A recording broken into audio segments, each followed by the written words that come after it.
তারেক রহমান নিজে গাড়ি চালিয়ে মহানগর পরিদর্শন করে দেখলো এবং সেখানে যে কাজের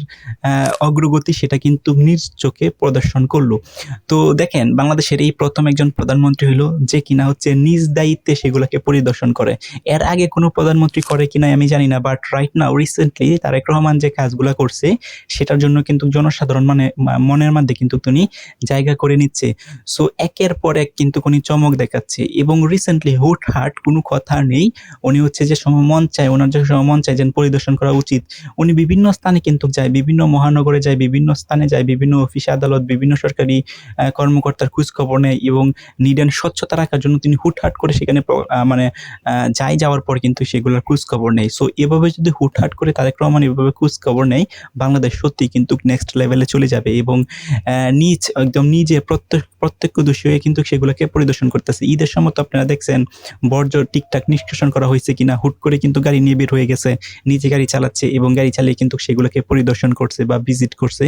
এবং সেখানে কিন্তু অনিয়মে উঠেছিল, অনেক যে জায়গা ছিল সেখানে কিন্তু এই বর্জ্যগুলা কিন্তু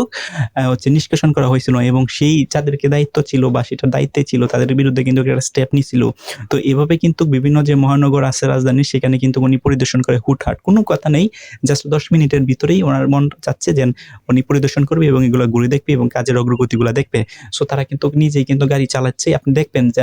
ড্রাইভিং যে সিটটা আছে সেখানে কিন্তু তারেক রহমান নিজে বসে গাড়িটা চালাচ্ছে। সো এই যে উদ্যোগগুলো আছে সেগুলো কিন্তু একটা কি বলে সেটাকে বলে আউটস্ট্যান্ডিং একটা উদ্যোগ। এই উদ্যোগের কারণে কিন্তু সবাই একটা আতঙ্কে থাকবে এবং যারা দুর্নীতির সাথে ইনভলভ এবং যাদেরকে যে দায়িত্ব দেওয়া হয় সেই দায়িত্ব দিন প্রপারভাবে পালন না করে তারা কিন্তু মনের মধ্যে সবসময় একটা আতঙ্ক কাজ করবে, কারণ ঊর্ধ্বতন কর্মকর্তা অর্থাৎ প্রধানমন্ত্রী কখন চলে আসে এটার কারণে কিন্তু কলেজ উনি একটা আতঙ্কে থাকবে এবং তার যে দায়িত্বটা থাকে সেই দায়িত্বটা কিন্তু প্রপারভাবে করার একটা মানসিকতা কিন্তু তার কাছে থাকবে। সো এভাবে শুধুমাত্র প্রধানমন্ত্রী না, আরও ঊর্ধ্বতন কর্মকর্তা যারা আছে একদম মন্ত্রী লেভেলের বা টপ লেভেলের, সচিব লেভেলের, তারা যদি এরকম একটা উদ্যোগ নেয় এবং তাদের অবস্থা যেটা আছে সেটা যদি একটু সুন্দরভাবে প্রকাশ করে, সুন্দরভাবে প্রকাশ, দ্যাটস মিন এভাবে দিন হুটহাট ভিজিটে যাওয়ার পরে দিন এরকম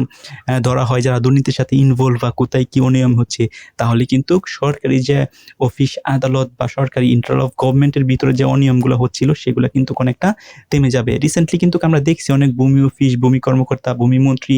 বা অনেকের যে ঊর্ধ্বতন কর্মকর্তা যারা আছে তারা কিন্তু হুটহাট করে বিভিন্ন অফিস কিন্তু ভিজিট করতেছে, মিডিয়ার সামনে কিন্তু সেগুলো আমরা দেখি। এটা কিন্তু খুবই একটা ভালো উদ্যোগ এবং সেখানে কিন্তু ধরার একটা পসিবিলিটি থাকে যে যারা হচ্ছে তাদের যে দায়িত্বটা আছে সেটা প্রপারভাবে পালন করতেছে না, কি দুর্নীতি ঘুষ খাচ্ছে কিনা, সেগুলো নিয়ে কিন্তু খুবই সহজে সেগুলোকে কিন্তু ধরে ফেলা যায়। সো এভাবে যদি আগানো যায় তাহলে কিন্তু এটা আসলেই একটা প্রশংসনীয় উদ্যোগ, যেহেতু প্রধানমন্ত্রী নিজে প্রায় এরকম অফিস আদালত আছে যেখানে হচ্ছে প্রধানমন্ত্রী নিজে কিন্তু 9টা 9:30টার মধ্যে অফিসে পৌঁছায়, সেখানে বিভিন্ন অফিস আদালতে কিন্তু 10টার পরে কিন্তু অনেক কর্মকর্তা কর্মচারী কিন্তু অফিসে যায় পৌঁছায় না, সেগুলো কিন্তু মিডিয়ার সামনে আপনারা দেখছেন রিসেন্টলি ঘটতেছে। তো যেখানে স্বয়ং প্রধানমন্ত্রী 9টার ভিতরে অফিসে যেতে পারে, সেখানে অন্য যে কর্মকর্তা কর্মচারী আছে সরকারি তারা কেন যেতে পারে না, এটার একটা জবাবদিহিতা কিন্তু কেউ নিশ্চিত করতেছে এবং সরকার কিন্তু জানতে চাচ্ছে। সো এই যে যেন একটা স্বচ্ছতা এবং নিট অ্যান্ড ক্লিয়ার যেন একটা জায়গা, সেটা কিন্তু জনসাধারণ মনে খুবই জায়গা করে নিচ্ছে